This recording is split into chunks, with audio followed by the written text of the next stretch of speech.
ये तो मेरी ड्यूटी है कि जो लोग भी वीक हैं उन्हें डिस्क्वालीफाई करना। जिस पर आयाका कहती है एक एस क्लास का हीरो होने के नाते मैं अपनी ड्यूटी करूंगी, लेकिन तुम उन स्टूडेंट को कुछ भी नहीं करोगी जो तुम्हारे टेस्ट में पास नहीं हो पाते, क्योंकि उनके ऊपर का एक्स्ट्रा काम करने के लिए मैं तैयार हूँ। जो सुनकर गॉडेस इस चीज के लिए मान जाती है और वो दोनों हैंडशेक करने लगते हैं और अपनी डील को क्लोज करते हैं। और हैंडशेक करने के दौरान आयाको को कुछ महसूस होता है और उस रूम के बाहर आने पर वह कहती है कि गॉडेस के हाथ कुछ ज्यादा ही ठंडे थे। वहीं दूसरी तरफ हम फॉरेस्ट में एक लड़की को भागते हुए देखते हैं, क्योंकि उसके पीछे होली वॉचर्स पड़े हुए थे। वहीं भागते भागते कुछ पेड़ की टहनियां टूट जाती हैं और उन्हीं टूटी टहनियों को ट्रैक करते हुए होली वॉचर्स उसका पीछा कर रहे थे। और इस चीज के बारे में लड़की को कुछ भी पता नहीं था, वो तो बस अंधाधुंध भागे जा रही थी। लेकिन ये लड़की कौन है ये तो हमें आगे पता चलेगा। जिसके बाद हम होली वॉचर्स को देखते हैं जो कि उस लड़की के बारे में अनाप शनाप काफी बुरी बातें कर रहे होते हैं। वहीं दूसरी तरफ हमारा ताउका फाइनली उस खतरनाक जगह से बाहर आ गया था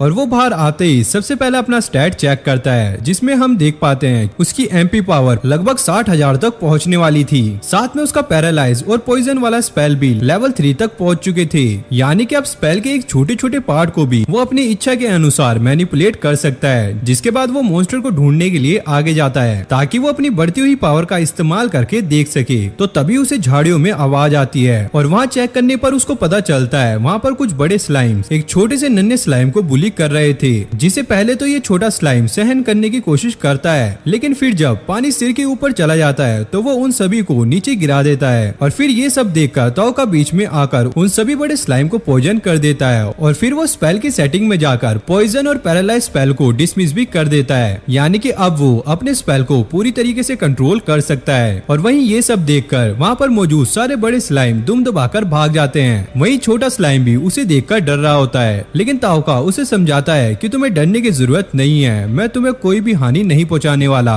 जो देखकर और सुनकर उस नन्हे से स्लाइम की जान में जान आती है। जिसके बाद ताउका यहाँ से आगे जाने लगता है, लेकिन हम देखते हैं कि वो नन्हा स्लाइम अभी भी उसका पीछा कर रहा होता है और फिर ना चाहते हुए भी ताउका उस नन्हे स्लाइम को अपने साथ ले जाता है। वहीं दूसरी तरफ ये लड़की एकदम बुरी तरीके से थक कर एक जगह पर रुक जाती है, लेकिन अभी भी उसे होली वॉचर्स की प्रेजेंस फील हो रही थी, यानी कि वो लोग अभी भी उसका पीछा कर रहे थे। और वहीं ताउका एक जगह पर बैठ के फॉरबिडन आर्ट वाली बुक को पढ़ने की कोशिश कर रहा होता है, जिसमें स्लाइम को इनहेंस करने का तरीका भी लिखा हुआ होता है। आगे वो उस छोटे से स्लाइम को कहता है कि वह बदला लेने के लिए निकला हुआ है। अगर तुम्हें डर लग रहा है और अभी भी मेरे साथ नहीं आना तो ये तुम्हारा आखिरी चांस है। लेकिन स्लाइम तो रेड कलर का हो जाता है, यानी कि वो उसके साथ ही रहना चाहता है। जो देखकर ताउका थोड़ा सा हंसता है और उसका नाम पिगी मारू रख देता है। और फिर वो अपने मन में कहता है कि मैं इस बुक के सहारे मैजिक्स को यूज करके उस गॉडेस को खत्म करके रहूंगा। वहीं दूसरी तरफ ये लड़की अभी भी उन होली वाउचर से भाग रही होती है, लेकिन अब वो इसके काफी ज्यादा करीब आ गए थे, तो इसलिए वो लड़की एक जगह पर रुककर अपनी तलवार बाहर निकाल लेती है और वो उनसे लड़ने का डिसाइड करती है। और इस कारण उसके हाथ, पैर और माथे पर मेटल का कवच भी आ जाता है, जिसके बाद वो होली वाउचर से लड़ने के लिए तैयार होती है। तो वहीं हम दूसरी तरफ देखते हैं कि जंगल से जाते हुए ताउका को होली वाउचर्स घेर लेते हैं और यहाँ पर उन लोगों का इरादा ताउका को लूटकर उसकी जान लेने का था। और तभी उनमें से एक बंदा कहता है कि हमें जल्दी करना चाहिए, देखो वो जो लड़की थी वो अपने स्टेमिना के साथ ज्यादा दूर तक नहीं भाग पाएगी, इसलिए हमें उसे भी पकड़ना है। और यहाँ पर पहले की तरह ही ये लोग उस लड़की के साथ गलत गलत चीजें करने की बात कर रहे होते हैं। और ये सुनकर अब ताउका, जो कि पहले डरने का नाटक कर रहा था, अब गुस्से में आ जाता है, लेकिन फिर भी वो आखिरी बार उनसे कहता है कि प्लीज मुझे यहाँ से जाने दो, मुझे मत मारो। और ये सुनकर उनमें से एक बंदा ये कहता है, अच्छा तो तू चाहता है हम तुझे छोड़ दें। और ये कहने के बाद वो उस पर अटैक करने के लिए आगे बढ़ता है, तो ताउका उसे एक ही झटके में पैरालाइज कर देता है। और तभी उसे ये समझ आता है कि उसकी ये यूनिक स्किल इंसानों पर भी काम करती है, बस उस भद्दी गॉडेस पे ये काम नहीं करती। और ये सब देखकर होली वाउचर्स की भी यहाँ पर फट जाती है और यहाँ पर अपना भाई ताउका बिल्कुल भी दया नहीं दिखाता, जिसके बाद वो सभी पर पॉइजन स्पेल का मैजिक कर देता है। और इन सब को निपटाने के बाद भी ताउका को और किसी की प्रेजेंस का एहसास होता है। तो वहीं दूसरी तरफ लड़की भी अपने मन में कहती है कि अब वो होली वाउचर्स की प्रेजेंस को महसूस नहीं कर पा रही है, लेकिन अब मैं किसी और की प्रेजेंस को फील कर पा रही हूँ। लेकिन ये जो भी है बहुत ज्यादा स्ट्रॉन्ग है और मेरी स्वॉर्ड स्पिरिट भी उससे डर रही है। और तभी अचानक वो कुछ महसूस करके अपने पीछे वाली झाड़ियों पर तलवार चला देती है और तभी वहाँ से पिगी मारू बाहर निकलता है और पीछे से आगे ताउका उस लड़की को पैरालाइज कर देता है। फिर ताउका कहता है कि मैंने तुम्हारे अटैक करने वाले इंटेंशन को सेंस कर लिया था, लेकिन ये इंटेंशन किसी और के इंटेंशन के साथ मिक्स था और यही जानने के लिए मैं तुमसे यहाँ पर बात करने आया हूँ। जो सुनकर वो लड़की पैरालाइज होने के बावजूद बावजूद भी उन चारों होली वाउचर्स के बारे में पूछती है, जो सुनकर ताओका थोड़ी सी दया दिखा देता है और अपने पैरालाइज स्पेल को उतना ही डिसेबल करता है जिससे वो लड़की थोड़ी सी बात कर सके।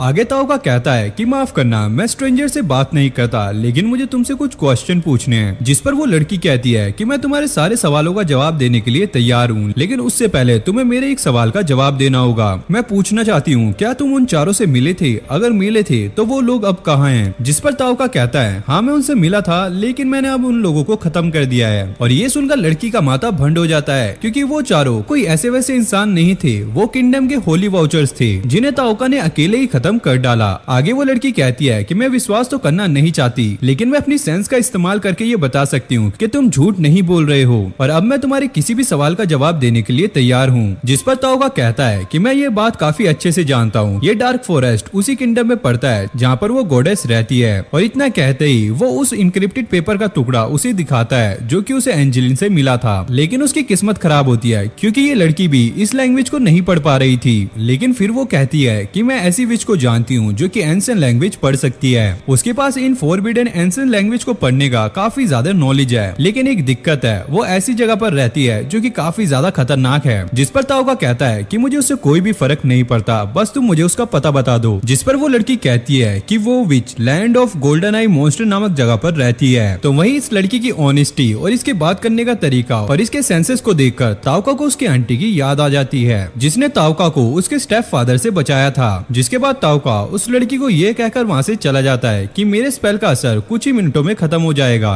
लेकिन जाते जाते उसे लगता है कि वो लड़की जरूर उसका पीछा कर उस पर अटैक करेगी, इसलिए वो नन्हे पिगी मारू को उसके पीछे नजर रखने के लिए कहता है। जिस पर पिगी मारू एक सोल्जर की तरह हाँ में सल्यूट करते हुए जवाब देता है और अपने काम में जुट जाता है। तभी सीन कुछ लोगों की परछाई की तरफ शिफ्ट होता है, जो कि वांटेड लोगों के पोस्टर को देख रहे होते हैं, जहाँ पर हम एक पोस्टर में एक एल्फ लड़की का पोस्टर को भी देखते हैं, जो कि देखने में थोड़ी थोड़ी उसी लड़की की तरह दिख रही होती है जिसे हमने अभी देखा था। जिसके बाद हमें तोका को दिखाया जाता है, जो कि एक नई सिटी में आ जाता है और यहाँ पर गार्ड उसे रुका लेती है और वो उससे कहती है, वैसे तो तुम्हारे पास कोई वेपन नहीं है और मुझे नहीं लगता कि तुम हमारी सिटी के लिए कोई खतरा हो। और तोका कहता है, मैं तो यार बस यहाँ पर घूमने आया हूँ, और इसके बाद वो उसे अंदर जाने देती है। जिसके बाद तोका स्टे करने के लिए एक होटल में जाता है और वहाँ का जो बंदा होता है वो उससे भाई 2000 यन मांगता है वहाँ पे रुकने के लिए। और तोका सोचता है ये तो यार मेरे पे बिल्कुल भी दया नहीं कर रहे हैं। और फिर वो पूछता है, अच्छा यार तुम मुझे ये बताओ कि यहाँ पर कपड़े धोने की जगह कहाँ पर है, क्योंकि मेरे कपड़े काफी गंदे हो गए हैं। और उसको वो सिल्वर कॉइन दिखाता है और यहाँ पर इस बंदे के मन में लड्डू फूटने लगते हैं। जिसके बाद वो उसे अपने साथ उस जगह पर लेके जाता है और अगले सीन में हम देखते हैं कि वो नहा धो के तैयार हो जाता है और फिर वो बाहर मार्केट में आ जाता है ये देखने कि आखिरकार यहाँ की सिटी कैसी है। और वो ये कहता है कि ये सिटी तो विलनेस सिटी से भी काफी अच्छी है, और यहाँ की सिचुएशन देख के ये लग रहा था कि यहाँ के लोगों को ज्यादा मैजिक नहीं आता, इसलिए यहाँ के लोग इतने ज्यादा नॉर्मल हैं। उसके बाद यहाँ पे उसे भूख लगने लगती है, तो वो खाना खाने के लिए एक होटल में चला जाता है। और जब वो होटल में खाना खा रहा होता है, वो ये कहता है कि यार ये खाना तो काफी ज्यादा मस्त है, और साथ ही उसके पीछे कुछ लोग बैठे हुए बात कर रहे होते हैं मॉन्स्टर्स और एडवेंचरर के बारे में, कि किस तरह कई कॉन्टिनेंट्स में जो मॉन्स्टर होते हैं वो काफी ज्यादा खतरनाक होते हैं, और बहुत से जो हीरोज हैं वो भी काफी अच्छे हैं। जिसके बाद तोका अपने रूम में चला जाता है और फिर उसके बाद वो स्लाइम को भी खाना खिलाता है। और पिगी मारू को खाना खिलाने के बाद वो उससे कहता है कि अब हमें अपने गोल पर ध्यान देना चाहिए, हमें उस इंसान को ढूंढना है जो कि इस फॉरबिडन बुक को पढ़ सके। और तोका ने वहाँ पर अपना नाम हार्टी स्कूल बताया होता है और वो कह रहा होता है किसी न किसी तरह करके विच ऑफ टाउस के पास पहुँचना है। और तभी उसे वो बात याद आती है कि जब वो होटल में बैठा था तो कुछ लोग बात कर रहे थे, उनमें से किसी एक ने कहा था कि माइल सिटी के राजा ने एक कॉन्टेस्ट रखा है जिसमें एक डंजन में जाके एक मॉन्स्टर को मारना है और वहाँ पर कुछ चीज रखी है जिसे वहाँ से लेके आना है। और अगले दिन तोका राजा की उस मीटिंग में पहुंच जाता है, जहाँ पर राजा उस मीटिंग में ये कह रहा होता है, आप सबको मैंने यहाँ पर बुलाया और आप सबने मुझे अपना टाइम दिया, इसके लिए शुक्रिया। मैं आपको बताना चाहता हूँ हमारे यहाँ एक नया फ्लोर खुला है जिसके सबसे लास्ट फ्लोर में एक कप रखा हुआ है जिसका नाम है ड्रैगन आई चाइल्ड ली, और जो भी उस कप को लेकर आएगा उसे 300 गोल्ड कॉइन्स दिए जाएंगे, और जो इसमें पार्टिसिपेट करना चाहता है वो एक लाइन में आ जाए। और जैसे ही वो सब लाइन बनाते हैं वहाँ पर एक आवाज आती है, राजा का मंत्री एक लड़की को कह रहा होता है तुम यहाँ पर छुप रही थी, और ये लड़की वही होती है जिसे हमने पहले देखा था और जिसे तोका ने बचाया होता है। और जैसी वो लड़की बोलती है तो वो मंत्री बोलता है, अरे अरे तुम्हारी आवाज सुनकर तो मैं कुछ पहचान रहा हूँ, तुम्हारी आवाज तो बहुत अच्छी है और साथ ही तुम भी बहुत अच्छी दिखती हो। वहाँ के लोग बात करने लगते हैं, क्या ये वही है? वो लोग कहते हैं हाँ सैरास आसिरन ये नाइट्स की कैप्टन है जिसने अकेले ही 11 नाइट्स को बनाया है। और वो मंत्री इस लड़की को कह रहा होता है कि मैं तुम्हें पहचान गया हूँ, इसलिए यहाँ पर मत छुपो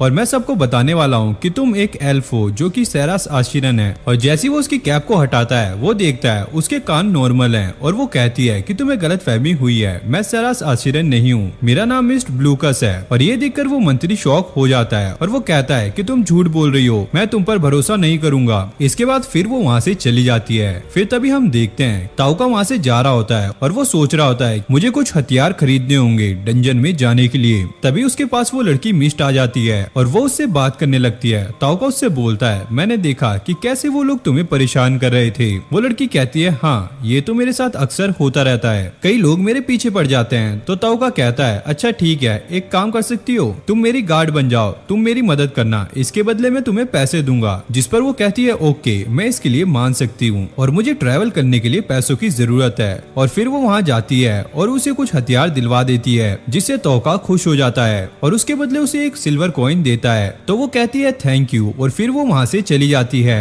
फिर सीन चेंज होता है और हम देखते हैं कि ताओका उस डंजन में पहुंच जाता है और फिर वो देखता है कि उसके सामने से कई लोग भागे हुए आ रहे हैं क्योंकि वहाँ पर एक मॉन्स्टर होता है। और फिर ताओका वहाँ पर जाता है और उस मॉन्स्टर को मार देता है और उसके बाद उसके पीछे जो लोग आ रहे थे वो देखते हैं कि अरे इस मॉन्स्टर को किसने मारा और बड़ी बुरी तरीके से मारा है, क्या इसने सिर्फ एक चाकू से इसे मार दिया, हमें तो इस पे भरोसा ही नहीं हो रहा है। ताओका सोचता है कि मुझे इन लोगों से छुपकर रहना होगा और फिर वो आगे बढ़ जाता है और एक एक करके सभी मॉन्स्टर को मारने लगता है। इसके बाद वो रेस्ट करने लगता है। रेस्ट करने के बाद जब वो उड़ता है और जैसे अपने रूम का दरवाजा खोलता है तो वहाँ पर कुछ लोग खड़े होते हैं, वो इस सिटी के ही लोग होते हैं और वो लोग कहते हैं जब हम आ रहे थे तो हमने कई सारे मॉन्स्टर को मरा हुआ देखा, इसलिए हमें खतरा है कि यहाँ पर कोई बड़ा मॉन्स्टर ना हो जिसने छोटे छोटे मॉन्स्टर को मार दिया हो, क्योंकि तुमने तो इस मॉन्स्टर को नहीं मारा होगा। जिसके बाद वो उसे अपने साथ चलने के लिए पूछते हैं तो ताओका यहाँ पर मना कर देता है और वो कहता है कि मुझे इस इनाम की जरूरत है इसलिए मैं आगे जाऊंगा। जिस पर वो लोग कहते हैं अच्छा ठीक है तुम आगे जाओ, अगर तुम्हें आगे और भी लोग मिले तो तुम उन्हें ये इन्फॉर्म कर देना। तो ताओका कहता है ठीक है मैं उन्हें इन्फॉर्म कर दूंगा और वो सोचता है अरे यार मैंने गलत ही रेस्ट ले लिया। इसके बाद वो आगे बढ़ने लगता है और बहुत ही ऊपर तक पहुंच जाता है और लास्ट फ्लोर पर आके वो देखता है कि इस रूम में रखा होता है ड्रैगन आई चार्ली और वो सोचता है अच्छा तो यही है वो प्रेजेंट जिसे राजा चाहता है और इसके बदले में वो उन्हें इनाम दे रहा है। और जैसे वो उस कप के पास जाता है उसके बगल में एक ड्रैगन की मूर्ति होती है। ताओका सोचता है कि मुझे डाउट है अगर मैंने इसको उठाया तो ये ड्रैगन जाग जाएगा। तो ताओका उसे उसी फॉर्म में पैरालाइज कर देता है और उस पे पॉइजन का अटैक भी कर देता है जिससे वो ड्रैगन उसी पोजीशन में मर जाता है। उसके बाद ताओका उस ड्रैगन आई चार्ली को उठा लेता है और जैसे ही वो पीछे देखता है तो वहाँ पर वही लड़की आ जाती है और मिस्टू से कहती है कि मुझे लगता है कि सबसे पहले मैं यहाँ पर पहुंची हूँ पर यहाँ पर तो आप आ चुके हो। जिस पर ताओका कहता है तो क्या हुआ, तुम्हें ये चाहिए था? वो कहती है हाँ मुझे चाहिए तो था। और इसके बाद ताओका उसके पास जाता है और उसे ये कप दे देता है और वो कहती है अरे अरे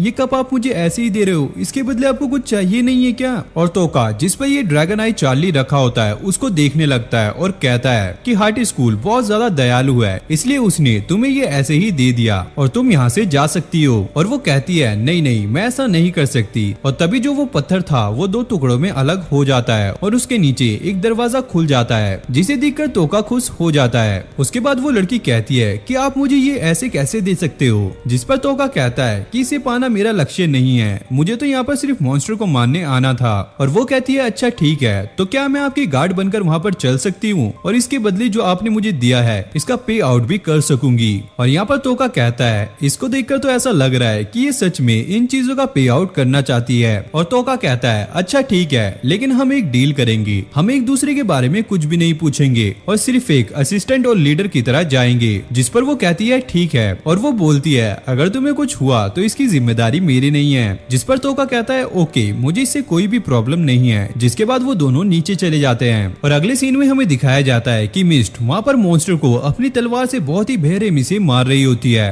और ये देखकर ताओका काफी ज्यादा उसकी तारीफ करता है। और ताओका उससे पूछता है क्या तुम बता सकती हो कि गोल्डन आई मॉन्स्टर क्या होते हैं? और वो बताती है गोल्डन आई मॉन्स्टर वो होते हैं जो कि बहुत बहुत ज्यादा एक्सपीरियंस्ड होते हैं और दूसरी दुनिया से जो हीरोज आते हैं उनका लेवल अप करने के लिए काफी ज्यादा अच्छे होते हैं, क्योंकि जो लोग दूसरी दुनिया से आते हैं उन्हें ह्यूमंस को मारने का कोई भी एक्सपीरियंस नहीं होता कि उनसे भी कुछ मिल सकता है। जिस पर तोका कहता है अच्छा, तो इसलिए वो जो होली वाचर्स थे उनको मारने पर मुझे कुछ नहीं मिला। इसके बाद तोका पूछता है जिनकी गोल्डन आई नहीं होती उनका क्या? वो कहती है हाँ, वो काफी ज्यादा फैमिलियर होते हैं और बहुत ज्यादा फ्रेंडली होते हैं ह्यूमंस के साथ। और वो बोलती है इन सब के पीछे वो डीमन किंग है जो कि सबसे ज्यादा पावरफुल है और ये सारे जितने भी गोल्डन आई मॉन्स्टर हैं वो सारे ही डीमन किंग से इन्फ्लुएंस हैं। जिसके बाद वो एक रूम में जाते हैं और वो कहता है कि चलो अब हमें आराम कर लेना चाहिए। तभी मिस्ट कहती है कि मुझे यहाँ पर किसी मॉन्स्टर के होने का एहसास हो रहा है और वो हमारे काफी ज्यादा करीब है, और जिस पर वो समझ नहीं पा रही होती है कि उनके पास कौन सा मॉन्स्टर है। तो तोका कहता है मुझे लगता है कि तुम्हें इसका एहसास हो रहा है। जिसके बाद वो अपने स्लाइम को बाहर निकालता है। वो कहती है क्या तुम्हें लगता है कि ये सेफ है? वो बोलता है हाँ, एक बार तुम इससे मिलके तो देखो। और वो बताता है इसका नाम पिगी मारू है। और फिर वो पिगी मारू से मिलती है और अपना नाम बताती है, जिसके बाद उसे पिगी मारू पसंद आता है। और फिर तोका कहता है कि तुम्हें अब रेस्ट कर लेना चाहिए, तुम बहुत दिनों से सोई नहीं हो। जिस पर वो कहती है नहीं, मैं सोऊंगी नहीं। जिस पर वो कहता है अरे तुम्हें सो जाना चाहिए। वो कहती है अच्छा ठीक है, आप बोल रहे हो तो मैं सो जाती हूँ। इसके बाद जैसी वो लेटती है वो अपनी स्लीप स्किल का इस्तेमाल करके उसे सुला देता है। वो देखता है ये मुझसे झूठ बोल रही है। मुझे इस बात पर पूरा विश्वास है, यही है सेरस अशीर, कैप्टन ऑफ नाइट्स। अगले सीन में हमें दिखाया जाता है कि होली वाचर्स के पास कुछ 3 लोग खड़े होते हैं और वो लोग बात कर रहे होते हैं कि इन होली वाचर्स को किसने मारा होगा। तो उनका जो लीडर होता है वो कहता है कि जरूर ये प्रिंसेस नाइट का काम होगा, उसकी जो स्किल है वो मुझे और भी इम्प्रेस करती जा रही है। उसके बाद हम मिस्ट को देखते हैं जो कि अब सो के उठ गई थी और उससे ऐसा लग रहा था कि ताउका ने अभी उसका असली रूप नहीं देखा है। वहीं ताउका भी यहाँ पर सोने की एक्टिंग कर रहा होता है। जिसके बाद ये दोनों बॉस रूम के बाहर चले जाते हैं और जैसे ही अंदर देखते हैं तो इनको अंदर कोई भी नजर नहीं आता।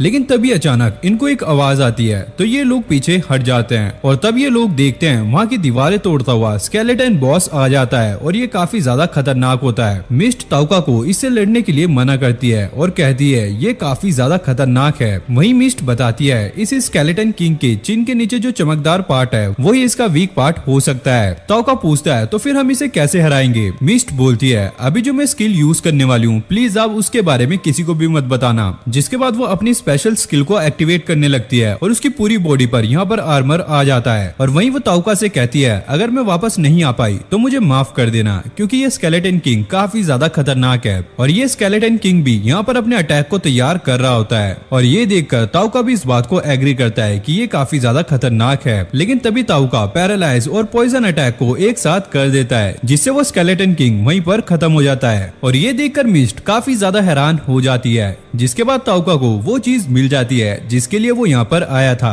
और ये लोग यहाँ से जाने लगते हैं। लेकिन तभी पिगी मारू ताउका को रुकाने लगता है और उसे किसी चीज के लिए कहने लगता है। जिसके बाद वो दोबारा वहाँ पर जाते हैं और उन्हें एक एग मिलता है। ताउका पूछता है क्या मुझे इस एग को रख लेना चाहिए? जिस पर पिगी मारू हाँ में सर हिलाता है। और अगले सीन में हम स्केलेटन नाइट्स को देखते हैं जो कि ताउका के बाकी क्लासमेट्स पे अटैक कर रहे होते हैं और ये उन पर काफी ज्यादा भारी पड़ रहे होते हैं। और तभी इस फाइट के बीच में हमें साकुरा नाम की लड़की दिखाई जाती है जिसका इस फाइट में हाथ कट जाता है। और तभी उसके पास एक लड़की आती है जो कि उसकी मदद करने लगती है। और उसके बाद हमें एक और लड़की को दिखाया जाता है जिसका नाम मीना होता है और वो इन स्केलेटन नाइट से लड़ने का डिसाइड करती है ताकि वो इन लोगों को बचा सके। तभी हम देखते हैं कि इनके साथ के कुछ और लोग आते हैं जो कि उन नाइट्स को काफी आसानी से हरा देते हैं। वहीं टॉपर फ्लैक्स मारता हुआ ये कहता है अभी इन बच्चों का इतना भी लेवल नहीं हुआ जो कि मेरे लेवल से मैच कर सके। और यहाँ पर हम देखते हैं कि टॉपर का लेवल अब 24 हो चुका है। और इस तरफ हम किंग को देखते हैं जो कि मिस्ट को ड्रैगन आई कप लाने के लिए अप्रिशिएट करता है और उसे इनाम देने की बात भी कर रहा होता है। वहीं दूसरी तरफ खड़ा हुआ ताउका ये सारी बातें देखता है लेकिन वो आगे चला जाता है। जिसके बाद मिस्ट ताउका के पास आती है और उसे बताती है कि कल किंग ने उसे अपने पैलेस में बुलाया है क्योंकि उसने ब्रेवरी का काम किया है, साथ में उसे कल रिवॉर्ड भी दिया जाएगा। जिस पर ताउका कहता है इसका मतलब कल तक तुम फ्री हो। और वो कहता है कि मैं चाहता हूँ कि आज रात हम अकेले में बात करें, क्या तुम रात 8 बजे मेरे घर आ सकती हो? जिस पर मिस्ट हाँ में जवाब देती है। और उसके बाद हम अगले सीन में इन दोनों को देखते हैं जहाँ पर ये आपस में बात कर रहे होते हैं। वहीं ताउका कहता है कि मिस्ट मुझे तुम्हारी मदद चाहिए। दरअसल विच तक पहुँचने के लिए उसे एक नाइट की जरूरत होती है और उसे ऐसा लगता है अगर उसके साथ कोई स्किल्ड नाइट होगा तो उसका मिशन आसान होगा। जिस पर मिस्ट बताती है उसे तो जोनाटो में जाना है, अगर वो गोल्डन डीमन जोन से जाती है तो उसका सफर आसान हो जाएगा। आगे ताउका कहता है सेरस क्या मैं तुमसे एक बात पूछ सकता हूँ? जिस पर मिस्ट हाँ में जवाब देती है। लेकिन तभी मिस्ट को यहाँ पे रियलाइज होता है कि कि ताओका ने उसे उसके असली नाम से पुकारा है और वो यहाँ पर फंस चुकी है। जिस पर मिस्ट कहती है आखिरकार तुम्हें मेरी असलियत का पता लग चुका है। और ताओका बताता है कि उसे सुलाने वाला वो ही था, क्योंकि वो काफी ज्यादा थक गई थी, इसलिए ताओका ने उसे अपने मैजिक से सुला दिया था। जिसके बाद वो अपने असली रूप में आ गई थी और तभी से ताओका को ये पता लग गया था। और ताओका कहता है वैसे भी अगर तुम मेरे साथ ट्रैवल करोगी तुम्हें अपनी आइडेंटिटी को छुपाने में दिक्कत आ सकती है, क्योंकि जब भी तुम सोओगी तुम्हारा असली रूप बाहर आ जाएगा, जिससे हमें दिक्कत भी आ सकती है। मिस्ट बताती है कि ये सारा कुछ मैं स्पिरिट की पावर से करती हूँ, लेकिन जब मैं सो जाती हूँ तब ये स्पिरिट ऐसे काम नहीं करती, जिस वजह से मेरा असली रूप बाहर आ जाता है। और मिस्ट यहाँ पे बताती है दरअसल होली वाचर्स का जो ग्रुप है वो उसे कैप्चर करने की कोशिश कर रहा है। और अब हाँ, जैसे आपने उनके 4 लोगों को मार दिया है तो मेरी जर्नी आसान हो जाएगी और उसके लिए मैं आपको थैंक्स भी बोलती हूँ। और ताओका कहता है तो चलो अब तुम्हें मेरे सामने अपना असली रूप छुपाने की कोई भी जरूरत नहीं है। जिस पर मिस्ट भी यहाँ पर एग्री करती है और वो कहती है कि आप ही एक ऐसे इंसान हो जिस पर मैं पूरी तरीके से ट्रस्ट कर सकती हूँ। और ये सुनकर ताओका को काफी ज्यादा अच्छा फील होता है, जिसके बाद वो खुद भी अपना रियल नाम उसे बता देता है। लेकिन ताओका उसे ये नाम किसी के भी सामने यूज करने से मना करता है। जिसके बाद ये दोनों एक साथ ट्रैवल करने के लिए मान जाते हैं और आगे ताओका पेमेंट के तौर पर मिस्ट को ब्लू क्रिस्टल देता है, जो देखकर मिस्ट काफी ज्यादा शॉक हो जाती है और वो बोलती है कि ये स्टोन मैं नहीं ले सकती, ये ब्लू ड्रैगन का स्टोन है और ये काफी ज्यादा कीमती है। और ये जो स्टोन है वो लेजेंडरी ब्लू आई ड्रैगन देता है, जो कि काफी कम बार इस स्टोन को देता है और ये स्टोन काफी ज्यादा रेयर है, इतना कि ये नॉर्मल मार्केट में बिक भी नहीं सकता।